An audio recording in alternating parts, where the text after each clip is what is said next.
If we go ahead and review a few more examples of graphing inequalities and systems of inequalities. Since this says x is greater than -3, I need to go to where -3 is on the x-axis, and that would be right here.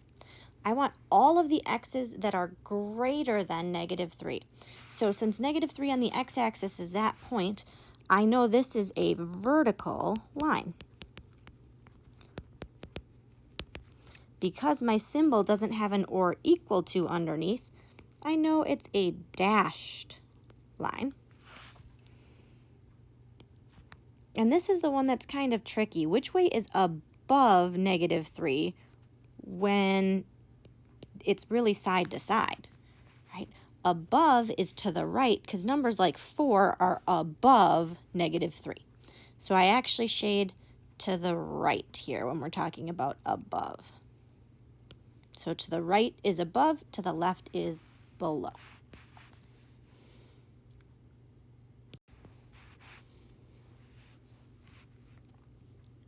In this one, I need to first plot my y-intercept. So B is 1. I'm going to put that point on my graph. Then I use my slope, my m, which is 3/4, to put more points on my graph. So I go up 3 and to the right 4, and I keep repeating that pattern. So up 3 to the right 4. Oh, I can't go up 3 and to the right 4 anymore. But up 3 to the right 4 is same as down 3 to the left 4. So down 3 and back 4. And then I'm going to connect those again using a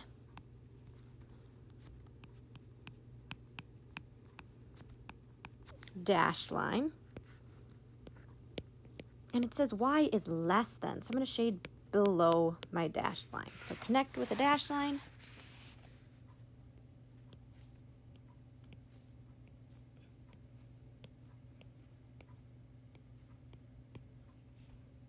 Don't forget my arrows at the end. And shading below that line means putting my pencil on the line and going down. Pencil on the line and going down. Pencil on the line and going down. So I need to shade all this part down here.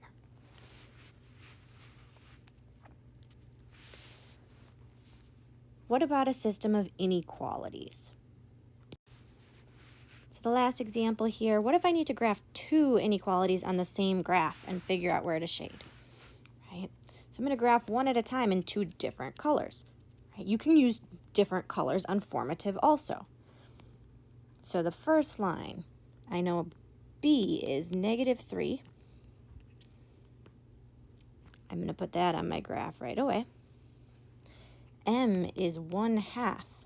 So I'm going to go up 1 and to the right 2 and keep repeating that pattern all the way across my graph.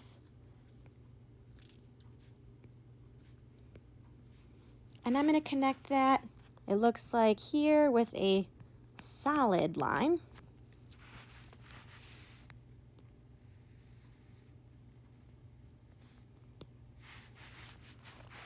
And I know I need to shade, well, y is greater than or equal to, so I need to shade above that line. But because this is multiple systems, I'm going to shade really lightly, right? For our purposes here, that means I'm just going to, and what I would suggest you do on formative, I'm just going to put some points above this line. So here are some points, right? All of that stuff would be shaded in blue. Okay. Then I'm going to switch to another color. My second line. Oop. Go back to a normal size to write with there. My second line, I start at 4.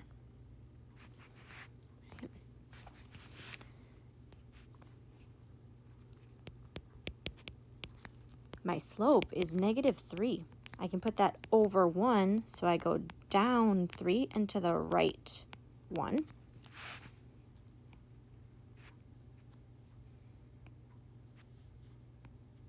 Or up 3 to the left 1, which doesn't fit anymore on my graph, and I connect that again.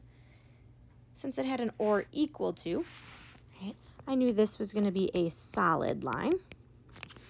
And I'm going to shade y is greater than or equal to, it means shade above that line.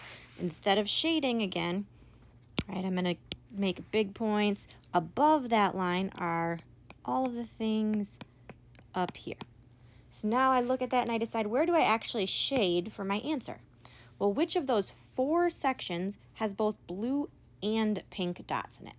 And that would be this section up here. So I'm going to shade that section up there for my final answer. So any of the points that are in the purple section are ones that are solutions to that system of inequalities. Again, now it's your turn to try a few.